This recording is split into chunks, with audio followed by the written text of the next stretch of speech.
The New York Rangers are optimistic after a busy offseason. The Winnipeg Jets now have hope to contend for the playoffs this year, and the Philadelphia Flyers are committed to a rebuild. We've got all that and a lot more on today's Locked On NHL podcast. You're Locked On NHL, your daily podcast on the National Hockey League. Part of the Locked On Podcast Network, your team every day.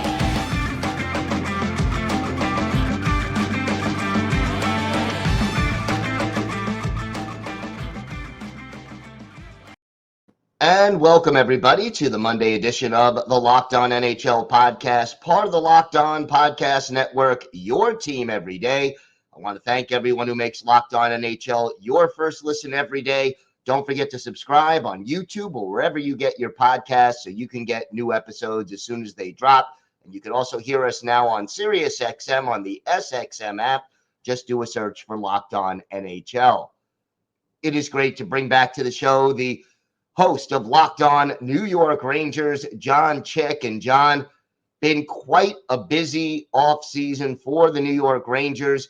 Let's start with the new coach. I mean, Peter Laviolette, how happy are you, and what do you see him doing differently once the year starts? Yeah, overall, I feel better about this move than maybe I initially did. Obviously, you find out Gerard Gallant is going to be back, and as a fan of this team, I mean, whether it's me or anybody else, you can start to kind of look around the landscape and kind of have an idea of certain guys that might be in the running. And I think Peter Laviolette is somebody that definitely popped into the heads of a lot of people. I think initially, the fan base is a little bit divided on it. Some people like the track record. They like the experience. They like the fact that he's taken 3 different teams to the Stanley Cup final. Other people kind of want a fresh voice and somebody a little bit different. The thing that I was most encouraged about, though, is going back and looking at the 3 teams that he took to the finals, the Flyers, the Predators, and who am I forgetting? Oh, the Canes, of course. He won the Stanley Cup with the Canes. But yeah, you look at those rosters, and he did it with a lot of really young players. And right now, I think one of the biggest complaints from Ranger fans is that they're not getting enough out of some of their young players, and in some cases, maybe not using them well enough to get the most out of them. And Peter Laviolette, I wasn't so sure about that, but when I went back and looked at some of those rosters for the teams that he took to the Stanley Cup finals, I was very, very encouraged by it because there were a lot of young players on a lot of those teams that went on to have great careers and in some cases still having very good careers. So, I think overall he's going to do a nice job with the younger players. And as far as what he might do differently, I just feel like there's going to be a little bit more discipline. And one of those things where, Laviolette has always struck me as somebody that doesn't really care about your status all that much. He's somebody that the people that are playing well and earning their next shift and earning more ice time, they're going to be the ones that get it. So overall, it was kind of the play it safe choice was Peter Laviolette, but that doesn't necessarily make it a bad choice. I think it's a solid choice, and I'm certainly at least willing to give him a chance. But I do hope that he's here for the long haul and he can get this team over the hump. A lot of free agent moves by the Rangers. To me, the biggest one probably Blake Wheeler. What did you think about that signing, and where does he fit into this team? Yeah, that was wild. So quick story. I decided to do a live show at the beginning of free agency. Basically just started recording, a minute or two before we hit the noon, ready, set, go period there. And it was funny because that was also the day, Gil, I don't know if you remember, where Twitter was being just really weird. Yes. Nothing would load and there were all these like error messages. And I'm like trying to do this live show and like look at Twitter. I've got the NHL Network on, but I also had the chat, and a couple people in the chat were saying, oh man, Blake Wheeler, we got Blake Wheeler. And I'm like, oh, wow, really? Okay. And then they said 800K. And I'm like, you got to be kidding me. You guys are messing with me. There's no way. But it's cool. Blake Wheeler, a little bit older now, 37 before the season starts. He's about to turn 37 or just has, one or the other. But yeah, I mean, obviously not at the height of his abilities and the peak of his career right now, but still a solid player. Had a good season last year with the Winnipeg Jets. You look at the fact that the Rangers, their biggest weakness for quite some time has been right wing. That's his primary position. And I just think it's cool that, and granted, he's still getting some money from the Jets this year, but the fact that he took just $25K over the league minimum to join the Rangers and, get a chance to potentially win a Stanley Cup. I mean, that's pretty awesome. That's pretty cool. And, there's some Ranger fans that are like, Blake Wheeler, he's over the hill, this, that, and the other thing. It's like, dude, for $800K, I mean, it's worth a roll of the dice here. You got to give him a chance, especially at a position where you're so thin. When he was bought out, I talked about him on the podcast as being an option, but I didn't think it would happen. I just thought he would be too expensive. And lo and behold, $800K 1 year. Let's do this thing. I could see him certainly. I would say probably in a middle six role for the Rangers, depending on who else lines up in other places. And certainly a lot less pressure on him here than there was in Winnipeg. Yeah, for sure. I mean, he doesn't really need to be the guy here like he was in Winnipeg for all those years. Obviously, he was the captain, stripped of the captaincy going into this past year. And, talking to Harrison, who does an awesome job with Locked On Jets, by the way, I got some intel on Blake Wheeler from him. But, I mean, it sounded like the writing was kind of on the wall as far as him potentially being bought out this past season. And maybe it even started with him losing the captaincy there. And, I don't know. The Jets, they're one of those teams that's kind of caught in between.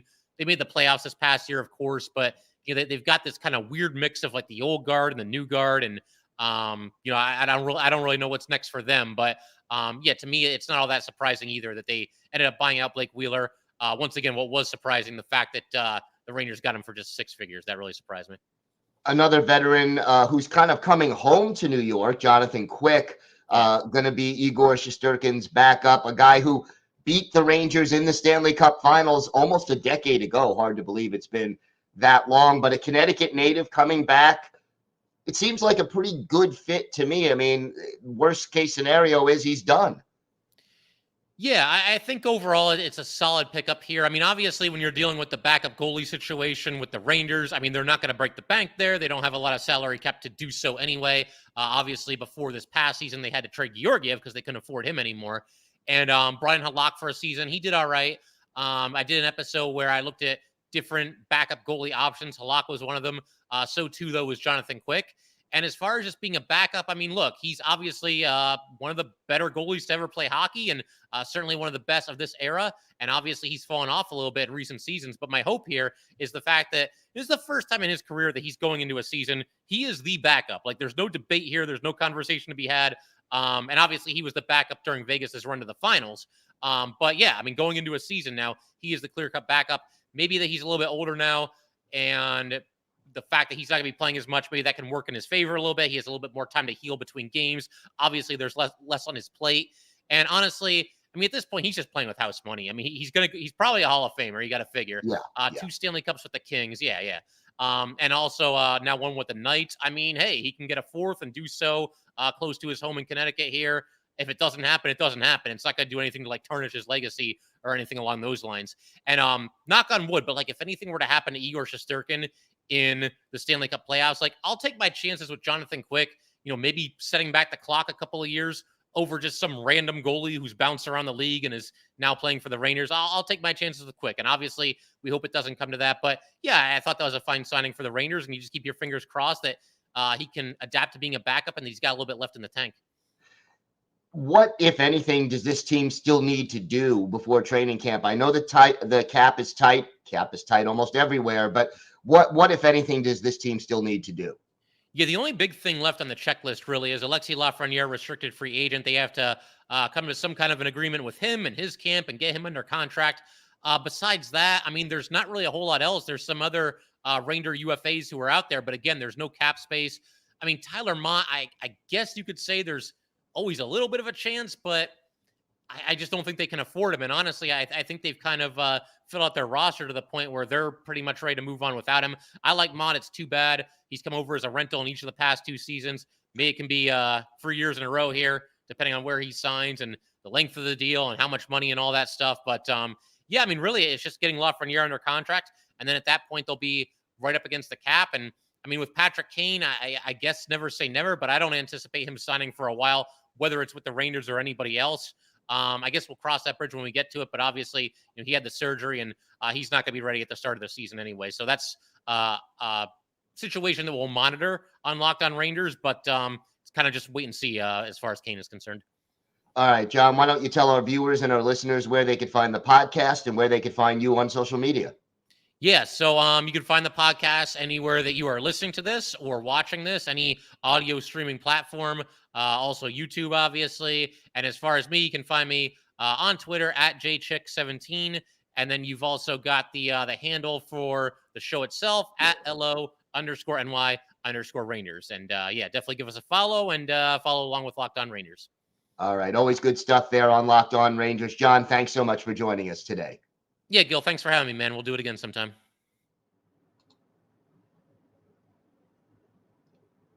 Today's episode is brought to you by FanDuel. Take your first swing at betting on Major League Baseball on FanDuel and get 10 times your first bet amount in bonus bets up to $200. That's right. Just bet $20 and you'll land $200 in bonus bets, win or lose. That's $200 you can spend betting on everything from the money line to the over-under to who you think is going to hit the first home run. And no matter what baseball team you root for, you'll find plenty of opportunities to bet, great odds, parlays, all different kinds of bets on FanDuel. It's all on an app that's safe, secure, and super easy to use. Plus, when you win, you can get paid instantly. There's no better place to bet on Major League Baseball than FanDuel, America's #1 sportsbook. So sign up today and visit FanDuel.com/LockedOn to get up to $200 in bonus bets. That's FanDuel.com/LockedOn. FanDuel, official partner of Major League Baseball. It is great to bring back to the show the host of Locked On Winnipeg Jets, Harrison Lee. And Harrison, can't say it's been dull for Jets fans this offseason, but has it been good? Yeah, I suppose some will look at this offseason and say, well, they're talking about trading some of their star players. That's never a good sign. But I think for the Jets, the Dubois trade kind of kicked things off. It actually has aged really well. I thought it was a great trade at the time. And Hellebuyck and Scheifele might be sticking around for a little bit longer than initially expected. I think training camp really brought some positive vibes. The prospects and kids that the Jets have, a lot of them are really exciting, and they've got a great way with the fans. I know the Jets were kind of pushing the angle a little bit, a lot of the connection to the fan base, but you see the way that some of the prospects really interact with the fans, especially a lot of the kids and folks who really came out to the practice rink to see him, and it's genuine. There's like a natural warmth to them, and you can tell kind of the direction the Jets are pushing. It feels like it's positive. I think there's a lot that has to happen, but I think the vibes are better than you'd expect for a team that's talking about trading Mark Scheifele and Connor Hellebuyck.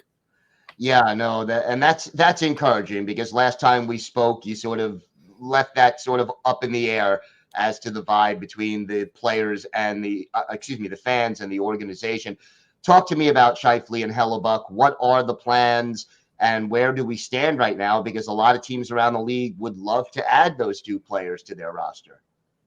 Yeah, I think everyone would love to add them, and everyone is a cheapskate from the sounds of it. So no one wants to pay for rentals, and it's a pretty fair situation, right? You're talking about a one-season thing. You don't want to necessarily commit a lot of free agency money afterwards, and I think that's a fair assessment. But for the Jets, I think they're doing the calculus on this and wondering, if you keep them for up until the trade deadline and you're still in a playoff spot, is the stuff that you're going to get back in the trade really worth more than the playoff revenue, the chance to go on a run? And I personally, I don't love it, because asset management is always really key, and you can probably still get something pretty decent by the trade deadline. But I also wouldn't be shocked if the Jets kind of look at everything and say, well, you know what, the trade offers, you're talking about a couple of lotto picks. It's always punching a card and hoping something out of a mid to late first turns into an NHLer, and is it really worth that over a chance to try and actually maybe even compete for a cup run? So it's weird. I think this is a scenario I wasn't really game planning. I feel like the DeBrincat trade kind of said, teams are not paying a lot for star talent, and it's funny because DeBrincat wasn't even in the same situation where Scheifele is. He's got some time left. I think he had some rights control, but it's weird. I feel like we're kind of in limbo. But now that the Bruins have seen Bergeron retire, that might be where you start to see some trade winds start to move if Scheifele goes to Boston. And what do you think the Jets would want in return if they were to deal Scheifele? This actually got a really funny response on one of my last videos, because I said Swayman plus would probably make sense. And one of the Bruins fans was like, yeah, there's no way you're trading a young up-and-coming top goalie for Scheifele. And I was like, well, you might be surprised. Goalies aren't worth as much as you think. Right. And, for me, I have a really hard time imagining what the Bruins can actually offer the Jets, because they just don't have that much. I mean, they've mortgaged so much of their future on the present, which, makes a lot of sense given where they are. I guess like a Frederick plus Swayman kind of situation is what you'd probably be looking at. But then you also have to have the Hellebuyck trade lined up, because you're not going to go into the season with Helly, Swayman, and Brissois all fighting for like 2 spots. So I would imagine it would be like a chain reaction. You'd have Helly to New Jersey or something afterwards. But yeah, I mean, it's just it feels kind of unlikely in some areas, and yet the fit seems like it makes a lot of sense.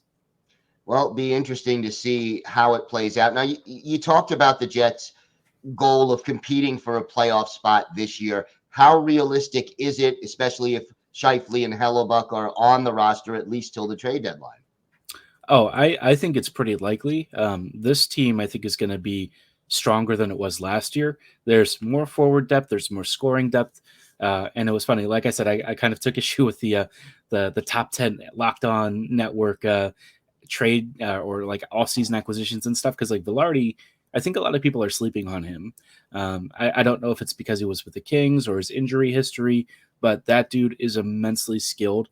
And honestly, I think going from Dubois to him isn't as much of a step down as people think it is. It might actually be more of a lateral move. But then Kupari comes in, Iafallo comes in, and immediately those guys are improvements on some of the depth players the Jets had last year. So provided, I mean, it's all kind of dependent on not having like critical injuries, but I feel like on paper, on the face of it at least, things are looking pretty good if you want to make the playoffs. And then obviously you would hope Hellebuyck gets hot at the right time and you can go on that run. Tell me some of the young players who might be able to make an impact this year on the Jets. So the one that I've kind of circled, he's not really a name that I think a lot of people are expecting, just because he's not. I mean, he doesn't have like the sexy game that I think everyone is like, oh gosh, here comes Nikolai Ehlers gliding around. Everyone knows Ehlers is amazing. Connor's got that great release. But the player that really caught my eye last year was Morgan Barron. Barron has this really quality forechecking ability, but he was always in the right areas, especially down low, to create some really dangerous chances. For some reason, the puck just refused to go in the back of the net for him. So, like, that's kind of where there's like a critical jump between being a good playmaker and maybe somebody who can actually help a little more on the score sheet. I think if he really finds that finishing touch this year, that could be a big change. And then I think an increased role on the back end for Dylan Sandberg would be really beneficial. Dylan is one of our best out-and-out defenders, and, he's not half bad in possession of the puck. So if he can continue to earn the trust of the coaching staff, I think those guys could play a really big role for this team going forward. All right, so a little more optimism in Winnipeg than a lot of people might have thought. And I know there's some really talented players who are 2 or 3 years away as well. So some reasons to hope for the Winnipeg Jets, and that's encouraging, because I know last time we spoke, you were a little less optimistic. Harrison, why don't you tell our viewers and our listeners where they could find the podcast and where they could find you on social media? Folks, you can find me at LO_Winnipeg Jets and at HL Living Loco, both on Twitter, or I guess Z or whatever they want to call it nowadays. But of course, we are there, and we've got the podcast, Locked On Winnipeg Jets, every day. All right, Harrison, always a pleasure. Thanks so much for joining us today. Appreciate you having me on.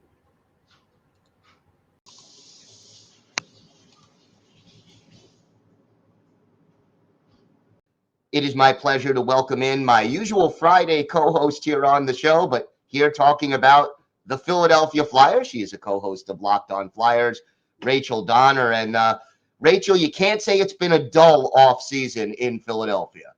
It has not, man. We went from being pretty down in the dumps to, I would say, hopeful about the future, if such a thing is possible in Flyers land. Well, okay, so the first thing that happens in the offseason is this team makes some trades. You move on from Ivan Provorov and Kevin Hayes and Tony DeAngelo. What did those trades mean to you, and do you feel they did a good job?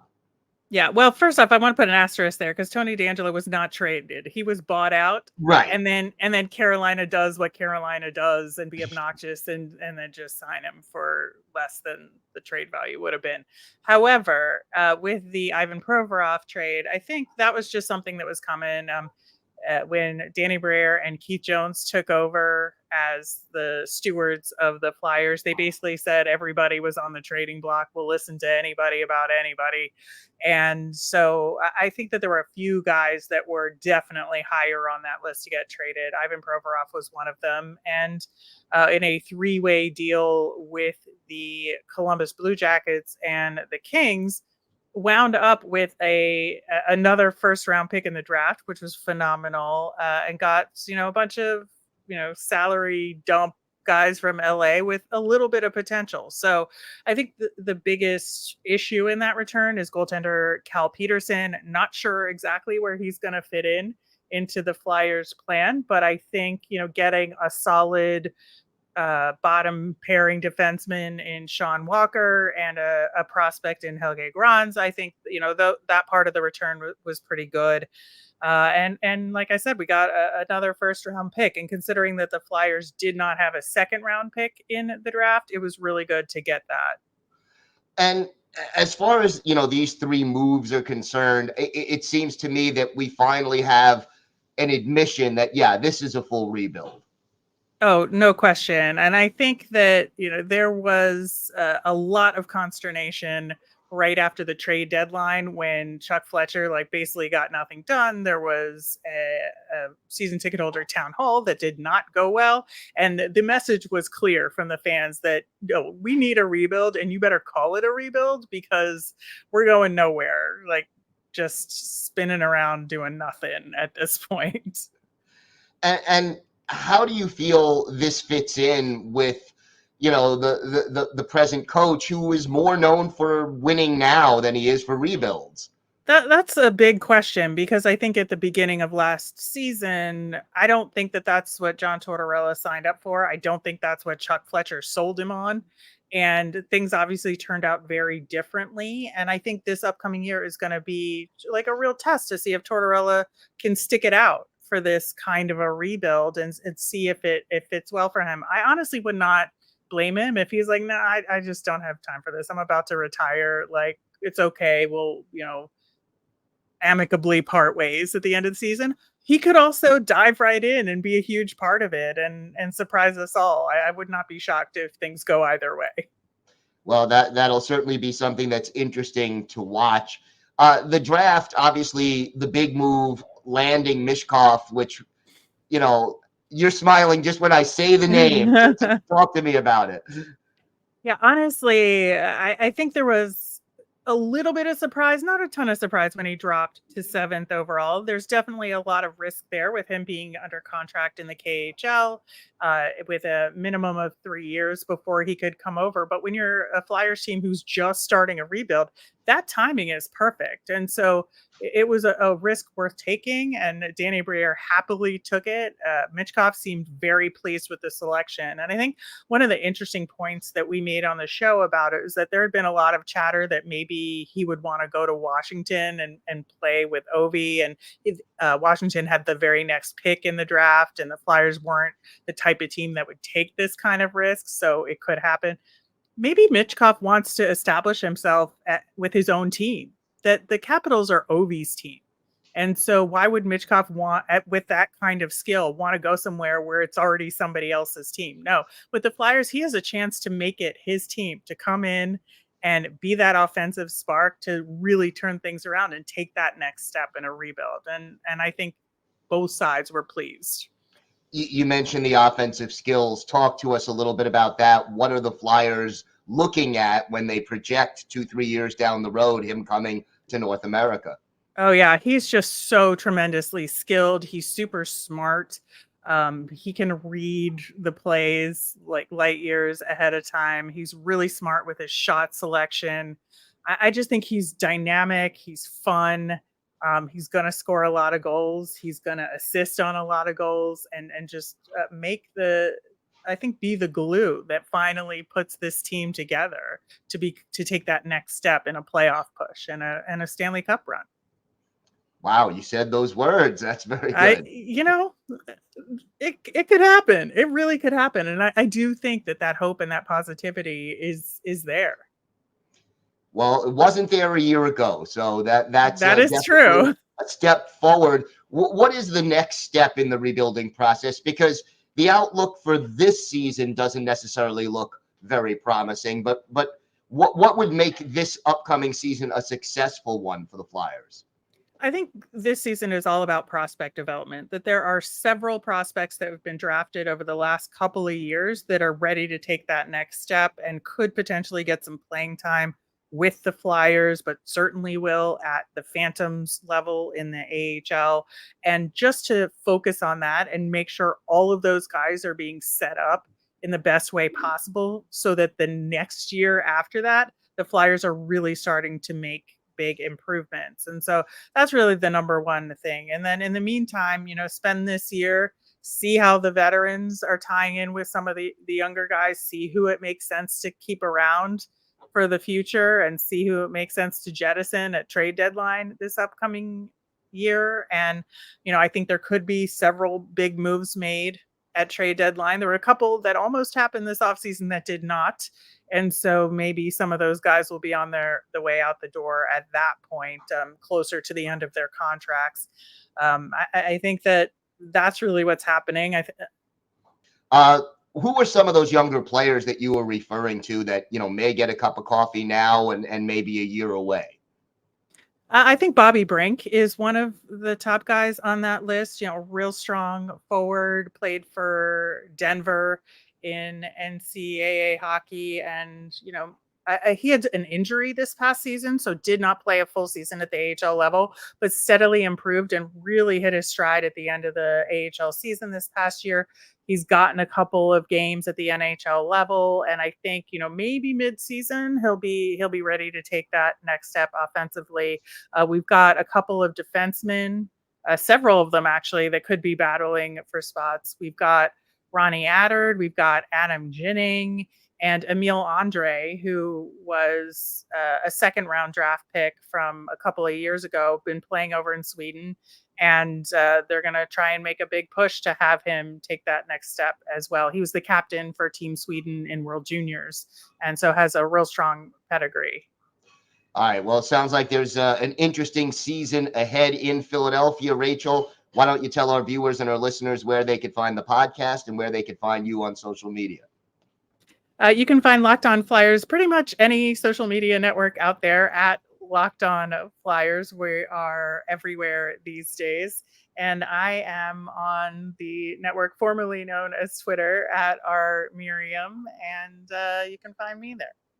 All right. Rachel, thank you so much. Always a pleasure, and looking forward to seeing you again next Friday. Absolutely. All right. I want to thank everyone for making Locked On NHL your first listen every day. Everydayers, we are here every weekday, Monday through Friday, bringing you the biggest stories from around the National Hockey League. So please make sure you join us.